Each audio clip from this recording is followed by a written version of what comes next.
I want to talk about some things tonight, just some things that common sense things, man. Like I said, I don't never tell y'all things y'all don't know, but sometimes common sense isn't always common practice. And so I'm just here to remind you guys and hopefully help you guys. I'm a big believer in getting some type of accountability system, whether it's a small group, of people, or whether it's a coach or, mentor, counselor, whatever, pastor,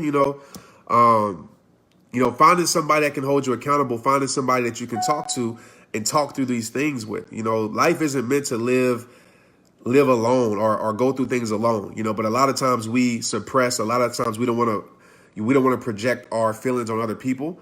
We don't want people to know what we're going through because we want to pretend that we're so strong, we have it so together, which is a bad way to live life.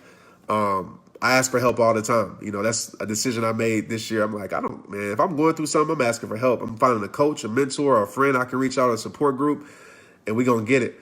And, that can hold me accountable. I can talk and I can express and I can open up. Bottled emotions will lead to depression. Bottled emotions will eventually explode. And so don't keep things bottled in. Find somebody you can talk to that won't judge you. And sometimes it's not your friends and your family. I'm going to be honest with you. Sometimes it's not. Sometimes it's a stranger, somebody who doesn't know you, right? Somebody that don't even know who you are. I've done that plenty of times. They don't even know who I am.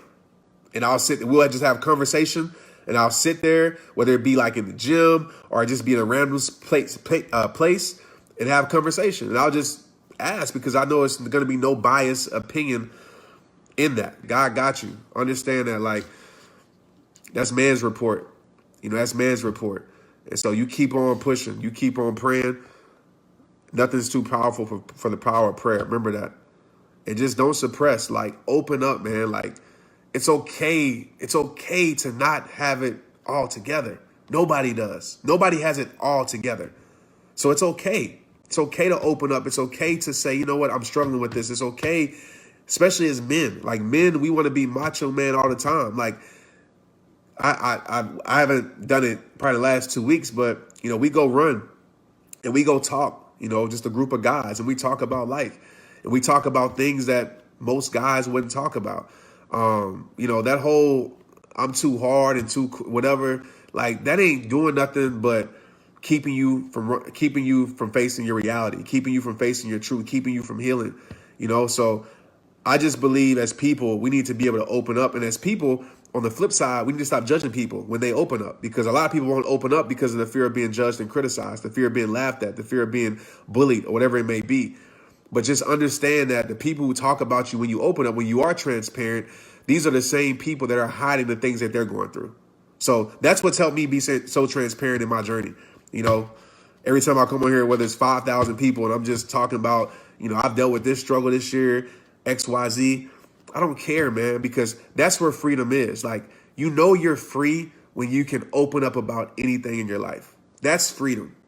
That's freedom. And that's what helps you heal. That's what helps you move on. And releasing is not just important. Releasing is what's the word I'm looking for? I'm trying to find a deeper word than important. It's everything. It's everything to your healing. Releasing is everything to your healing. All right. And some of us, we haven't released things from our childhood. Some of us, like I said, man, there's so many layers to accepting pain and failed relationships. There's so many layers. That's what I'm saying. I'm not saying like you can't, like, don't, like, not blame a person for doing you wrong because they make their own decisions. But it's like, before I judge, I don't even judge people well, I'm not going to say that. We all judge people. But if I judge somebody, I don't follow through with my judgment, right? I kind of like prejudge them. And I check myself, like, why am I judging this person? I don't know this. Let me get to know this person. So, but a lot of us, we have like layers of hurt, layers of pain, layers of confusion that we haven't dealt with. Like, and that could be from childhood stuff, man. And we carry these things on. We carry this baggage. We carry this emotional weight in our life. And it drains us, for one. But then we get into relationships and We bring all this emotional baggage that we haven't dealt with, and now we unpack the bag in the relationship, and now the relationship is now filled with all this emotional baggage that you haven't dealt with in your past, that they haven't dealt with in their past, right? Y'all don't even have conversations about it. Like, I know relationships that don't even talk literally about their issues and their problems and the things they went through in their past. You know, they don't even talk about that. And you're bringing all this to a relationship. And so, I don't know, man. I'm just kind of talking now, but I just feel like unpack your bags. Like if you got something that happened to you when you were younger, like, be transparent and talk and find somebody to talk about it with. Like, straight up, you know, if you got any type of abuse, you know, anything, like even past relationships, like, you got to talk about it. You got to. Even if it's writing a letter, I don't know how. I might say you have to do a public speech and State of the Union type of speech to people, but you got to let it out. You got to release it. You know, it's part, you can't repair your life without releasing your hurt. Can't happen. You know, I don't have all the answers. I'm never going to pretend like I do. But I just know, you know, really getting clear about what you want out of the rest of your life, like starting tonight. And these are things that have helped me. Like, I'm just sharing stuff that's helped me. I say, you know what? I'm about to step away. I'm about to reevaluate where I'm at with my life. I'm about to get very clear on how I want the rest of my life to go. Very clear. And I went through everything. I went through my relationship. I went through my, you know, me as a father, me as a husband, me as a boss, you know, me as a, you know, as a servant, me as whatever. I just went through my life, and I wrote down how I wanted to live my life, what I wanted out of my life. And I wrote down the things I wanted to prioritize in my life. And peace was one at the top. You know, peace was one. You know, health was one. You know, all these things that I prioritized and I wrote down, and I made my decisions from that, right? And I said, I don't care how good this looks. I don't care how much this brings to my life, you know, how much profit, whatever it may be, because profit doesn't always bring peace. It's facts. I said, no matter what. And I started to work on myself. And I say, okay, well, what can I control today? What can I do today? What can I start now that doesn't depend on anybody else that I can start now? What are these things I can control? And I started there, and I started to change and control these things. And now I'm in a prior place. I'm probably in the best place I've been at maybe in my life, to be honest with you. And it's because I took control, not in a negative way. I just took ownership and responsibility to say, you know what, I can change these things. You know, I can control what I put in my body. I can control what I give to the world. I can't control what people accept. I can't control what people try to give to me, but I can control these things, right? And I knew it was things I had to deal with in my past. I knew it was forgiveness that I had to give. I knew it was conversations that I had to have. All these uncomfortable things. But I had to go through the uncomfortable. I had to do these uncomfortable things to bring my life to a comfortable place. And I'm not talking about a complacent place, but a comfortable place, meaning that I can look in the mirror and be good with who I am as a person, right? I can look in the mirror and be like, I recognize that guy. Like, I can do that. I can smile at myself. You know, it was a time where I couldn't. And it wasn't meaning I wasn't being who I am. I'm always Trent. Like, I'm never going to be something that I'm not, but I was losing myself, you know, just in life. And it's very easy to do that. It's very easy to do that. So, I want you to think about that tonight and ask yourself, okay, what can I change? What can I control for the people that are going through things right now? And even if it seems like it has nothing to do with your situation. So when I challenge people on a fitness journey, they be like, that has nothing to do with my situation. Nothing to do with my situation. But it's amazing how the things you think have nothing to do with your situation can really help you in your situation. Because who knows, maybe that fitness journey will bring confidence to you. Maybe it will, not maybe, I know it'll help your emotional, mental health. It'll help it. It's facts. You know, you'll operate at a different level. You know, those are things that you can control. What you eat, the foods that you put in your body have a lot to do with how you feel. Whether you want to hear that truth or not, it's facts. It's facts. So these are things that we can control. You might say, what I eat has nothing to do with me going through a broken relationship, whatever. But as I always say, right? How can you expect somebody to love you if you're not loving yourself? Like how you treat your body is a big part of loving yourself. You can't say you love yourself if you abuse your body, right? And these are conversations that I had with myself. So I'm not just projecting that on y'all, but it's true. The common denominator that I see with people who have like went through a lot and healed from a lot is that they just took ownership and they just actually like, they did that first step. They stepped away from the pain. They said going back, they burned that bridge, right? They said going back is not an option.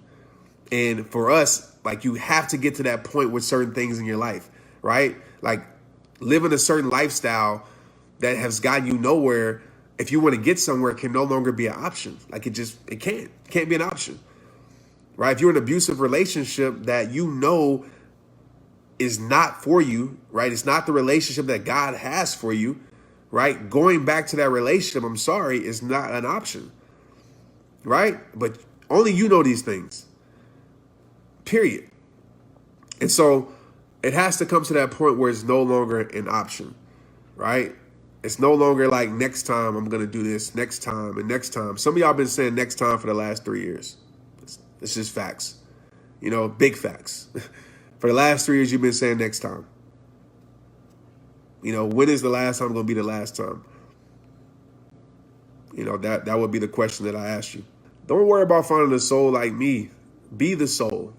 And that's the thing, man. We worry about finding stuff too much. Like, be the soul. Be the soul. Be the change. Be that. And you'll probably attract it. But don't live your life looking, searching, finding, chasing. Like, forget living life like that. That mantra of life is played out to me. I'm chasing this. I'm searching for this. I'm finding this. Like, and don't take it over the top because I'm sure it's certain things we have to search for. But I just think it's about, as they say, unbecoming, right? It's not about becoming, especially when you're like 30 plus, even 20 plus these days, 40, 50 plus. A lot of times it's not about becoming anything. It's about unbecoming so you can become who you are.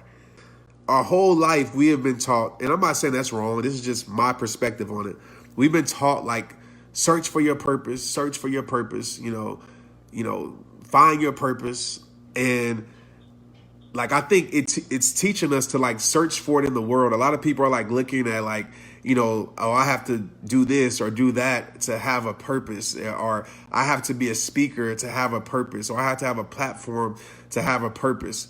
And I don't think that's true. I think you are purpose. I think you were born as purpose.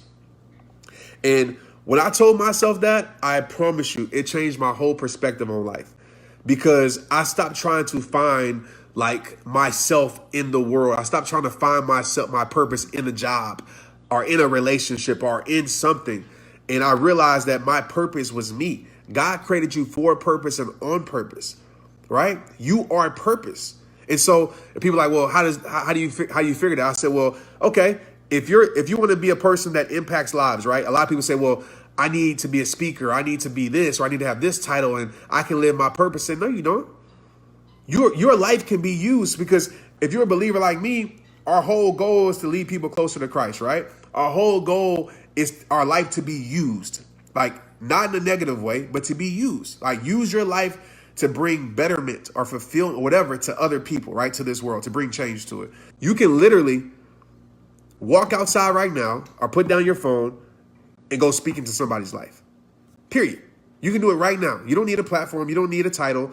You can literally do that right now, right? So what we look for is the avenue, right, for our life to be used the most. Like, rehab time is my avenue, but rehab time isn't my purpose, right? It's the avenue for me for my life to be used, right? Who knows? Maybe years from now, it might be something else, because, I used to think football was my purpose.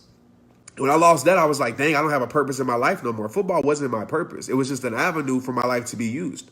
It was a vehicle to lead me here. And that's just the way I look at the word purpose. And I look at purpose. So I think once you realize that you are purpose, right, you begin to have confidence in that. Realize, like, I can do anything that God has called me to do and make an impact. And that's just facts, right? So the relationship was not purpose, right? It was not your purpose, period. And a lot of us, we lose relationships and then we lose ourselves because our identity was just in that relationship. That's it. It's just like a job. It's just like a sport. Our identity is in that. That's our identity. And when we lose it, we lose ourselves because we think that that's who we were created to do and be. And that's not the case, right? Your identity is you. Your identity is in Christ. Your identity is you as a person, right? And what you're involved in is what you're involved in. And some things are great and some things make you better. I always tell like athletes, sports is not what you do. I mean, sports is what you do. It's not who you are. It's not who you are. Don't confuse the two. So rehab time, even though like I feel like it really is like I just live my life. It is just a reflection of my life. So it's a little bit different. I feel like it is who I am as a person because I just share my life with you guys. But at the same time, it's what I do. You know, it's what I do. I talk about like why I feel like, you know, it's something that we shouldn't just go search for. Like that we search for the avenue, right? But you can use your life any way you want to use it. Let's get it.